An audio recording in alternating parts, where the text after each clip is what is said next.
Hello dear friends. While we were walking through this plantation, we noticed a small hollow in the slope of the tea terrace, and there's a tiny bowl for offerings for a local deity. It says here Tu Shen, which means earth and deity. It can be interpreted differently. There's such a thing as a local deity. In many places similar shrines appear. You can find them when a new building is being constructed. This is a shrine of a deity which, local farmers believe, helps them with tea harvests.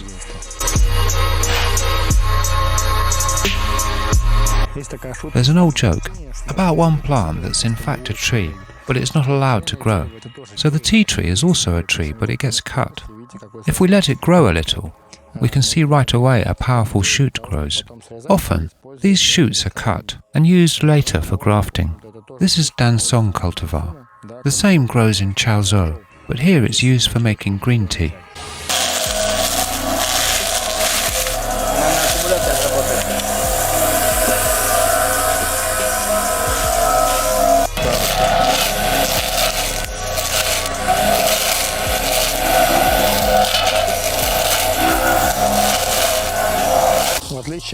Tea bushes, unlike tea trees, are pruned regularly.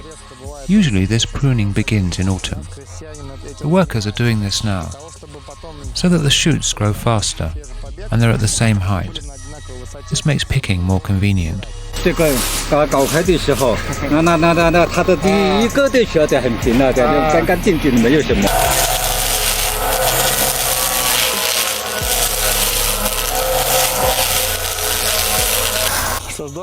What's great is that modern technology has already reached even the most remote corners of China. I remember that many years ago that gasoline-powered cutters were used for a very long time. But this cutter uses electricity. This is a battery-powered cutter, powered by clean electricity, with no smelly fumes, and the air is clean. These methods follow the local ecological tradition. No fertilizers or herbicides are used here. The climate is great, and there are very few pests that eat the plants. It's interesting that here the cut leaves are not used for tea production. In other places, this raw material after cutting will be used to make the cheapest compressed tea, which is very low quality, with small branches and twigs in it. Here, the leaves aren't used, just like in Anxi or Weishan.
We're trying to give these kids a lesson in Russian language.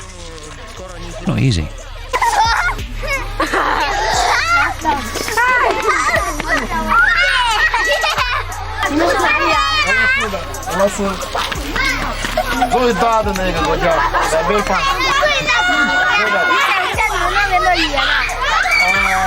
Привет. Привет. Ни хао. Привет. Шашлык. Шашлык.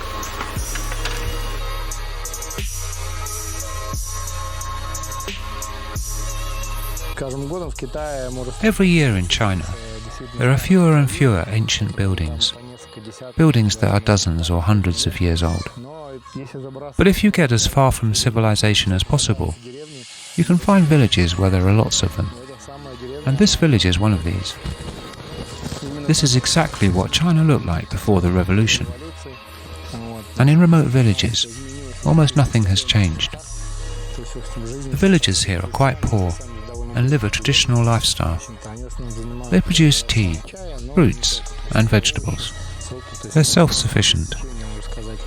The owner of the local tea factory said that the villagers are very poor and the outside world has very little effect on their life. But that's okay for them, she said.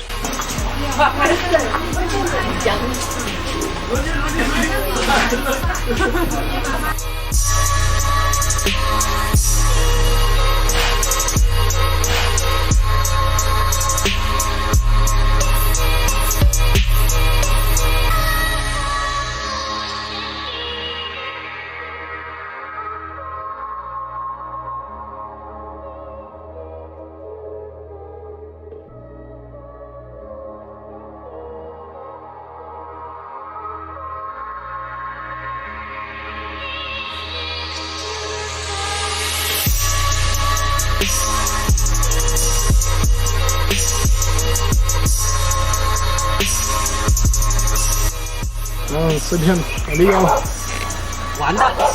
对。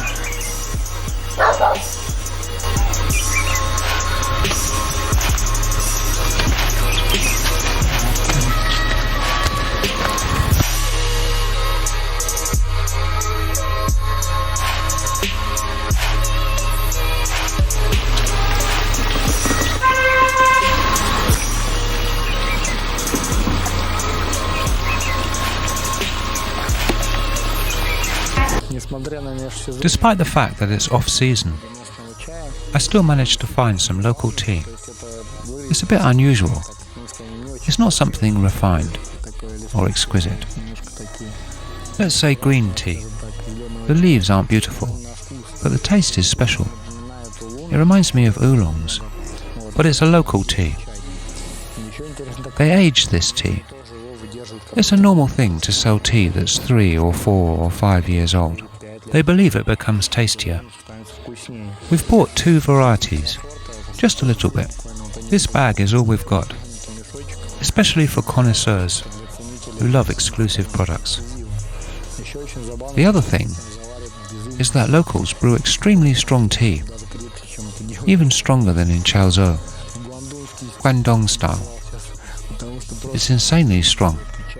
It's practically impossible to drink if you're unaccustomed to it. Very, very strong. And that's how all the people like it here. I thought maybe I just met one resident who loves strong tea, but I've checked several times, and everyone here loves a strong brew.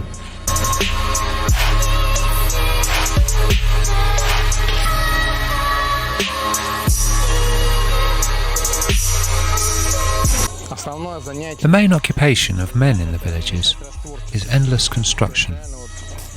You always see them working or mixing cement. Asphalt is expensive, so people use cement instead. Roads, bus stops, steps, and courtyards are all made of concrete. Here they're mixing concrete, and it's a very common sight. We often see this work going on. It's business as usual. Do you like that? That's why they can swim. Ah, exactly. They eat styrofoam and then they float. It tastes really good.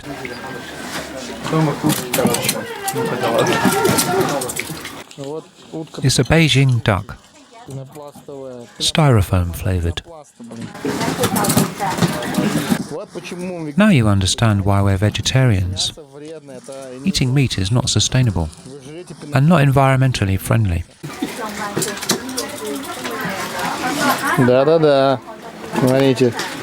Look, they're eating it together.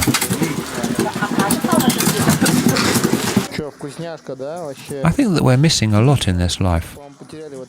We never appreciated the taste of styrofoam. These birds seem to like it very much.